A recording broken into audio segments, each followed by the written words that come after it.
میرے محترم سامعین، ایک دوست نے بہت ہی اچھی بات تحریر کی۔ جی چاہا کہ لفظ بلفظ آپ کی خدمت میں ذکر کر دوں، ذرا توجہ سے سماعت فرمائیے۔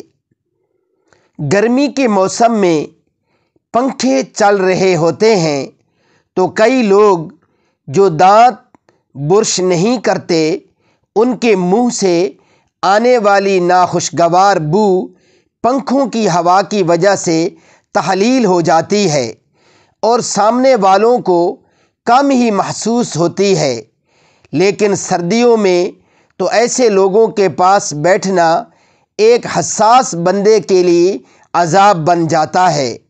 بہت سے لوگ اس بات کی پرواہ نہیں کرتے کہ ان کے منہ سے بو آ رہی ہے، ویسے بڑا مہنگا لباس اور مہنگا فون استعمال کرتے ہوں گے، لیکن اپنی ہائیجین سے اس طرح لا تعلق اور لاپرواہ ہوں گے جیسے یہ کوئی مسئلہ ہی نہ ہو۔ یہی مسئلہ سردیوں میں باجماعت نماز میں بھی پیش آتا ہے۔ کئی نمازی حضرات کے ساتھ کھڑے ہو کر تو جی کر رہا ہوتا ہے کہ ابھی بندہ نماز چھوڑ کر کہیں دور بھاگ جائے۔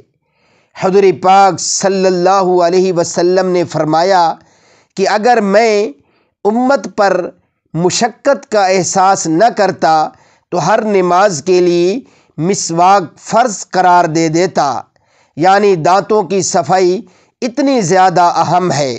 خدا کا واسطہ ہے، اپنا نہیں تو دوسروں کا ہی کچھ خیال کر لیا کرو۔